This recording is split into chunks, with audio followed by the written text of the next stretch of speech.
Good afternoon.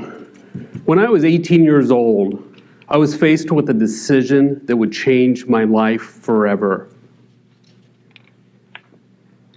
I held a secret from my friends, my family, my children, my future wife. No one knew the secret that I held. Just like in our personal lives, in our business lives, we have to make weighted decisions. Are these decisions right? Are they just? Only time will tell. Since we're here and we all love the world of dentistry, let's talk about a dental practice, building out a dental practice from about 30,000 feet, because we only have 10 minutes to talk. So sharpen your pencils, hang on to your skirt, because here we go at 300 miles an hour. So we'll start with the doc. Doc, it all begins with you. I talk to dentists almost every day. And many times when I talk to them, it's on their day off. It's on their non-contact day. What does that mean, non-contact day? I say, Doc, what are you doing today in your practice? What's going on?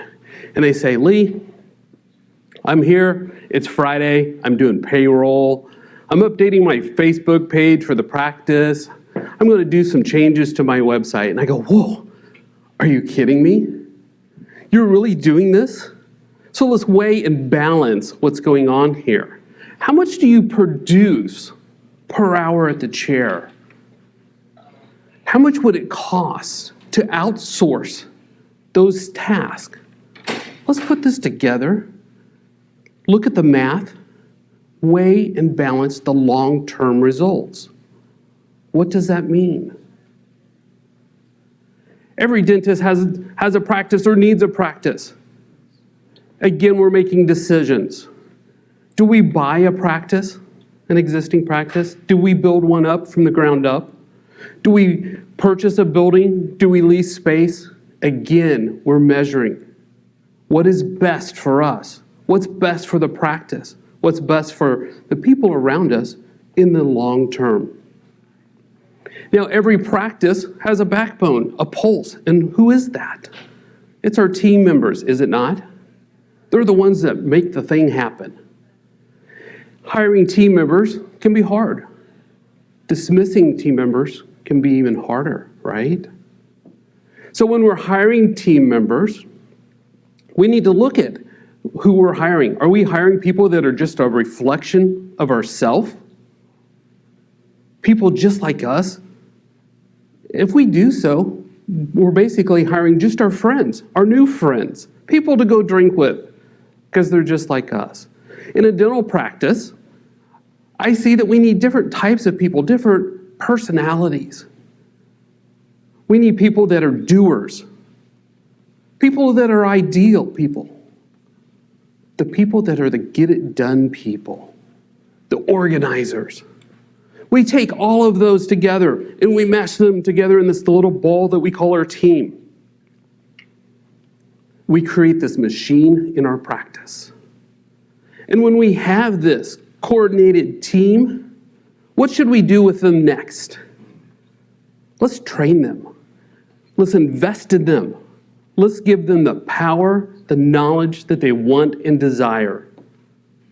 And if we invest in this, I guarantee you, Doc, that you will see it on the faces of your team members with the confidence that they have, the abilities that they have, and it all flows to the bottom line of your profit and loss statement. Your patients will see this because everything runs efficiently. Now, what about those team members that just don't fit? What about them? What do we do about them? Some of my clients, when we've had this discussion, they come to me and they go, Mary's just not working out. We've got everybody rolling this direction, right?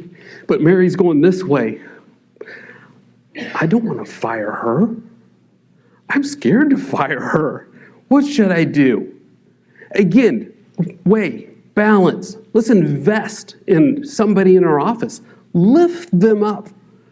Put them in that position of authority as an office manager, a practice manager, whatever you want to call them. Put them in that authority to handle that task. And if you don't have somebody in your team that can do this, look outside. Find somebody to do this. Doc, if you're unable to do this yourself, that's okay. Find someone who can. Remember, we spend more time during the week with our team members than we do with our family. Most days, do we not? So let's do that. In building out a practice, we talked about buying, leasing, building, grounds up. One of the things that I want you to remember is when you're doing all these processes, when you're doing a build out of a practice, I want you to think about the what if factor. What if? What if I need to put the handpiece down? What if I need to walk out of the practice for the very last time? The very first practice that I purchased was from a very, very gentle, kind soul. A great guy. His patients loved him.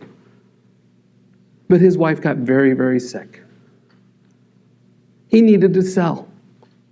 He didn't know the value of his practice. So my business partner and I at the time, we purchased this practice for 1/10 of his asking price. And you're going, holy cow, Lee, high five. You got a great deal. No, I didn't get a great deal. We all got a fair deal. Why? Because we dug into the numbers. We weighed, we balanced all the information. We created an exit strategy for this doc. We created a strategy for this practice to move forward by looking at all the assets, looking at everything that was involved with this practice, weighing and balancing, looking for a long-term objective. This practice was the first of many practices that I've been involved with, from ground ups to acquisitions.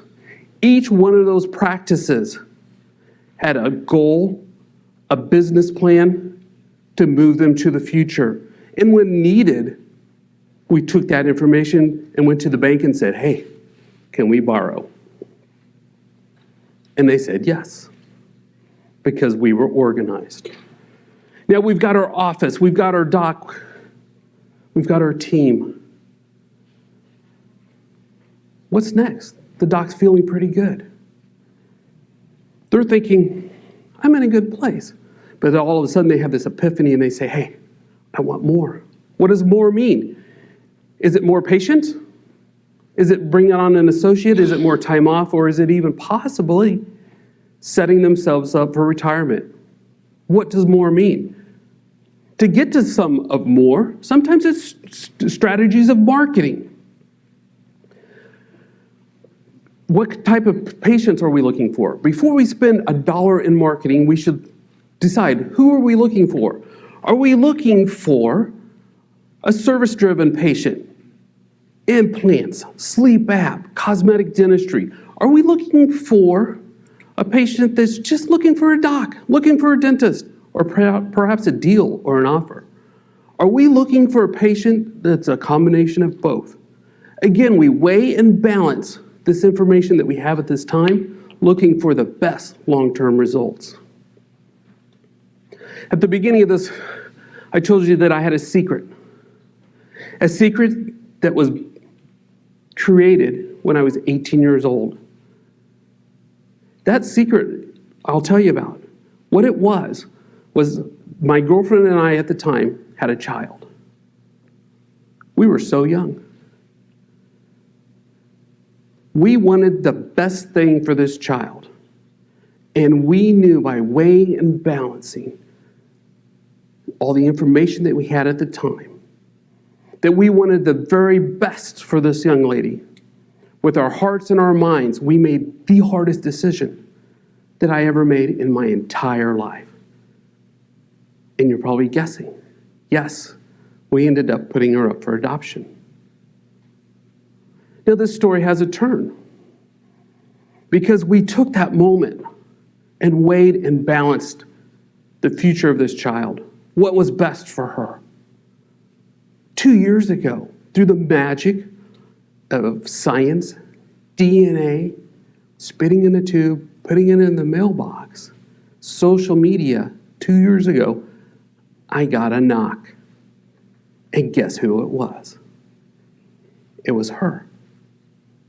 Hello, it's me.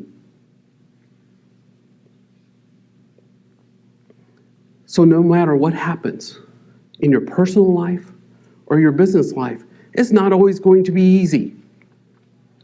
Take all the information that you have, weigh, balance, look at it, and look for the best long-term results. With a little luck, you too could have a successful practice. And for me, I also found a long-lost daughter. Thank you.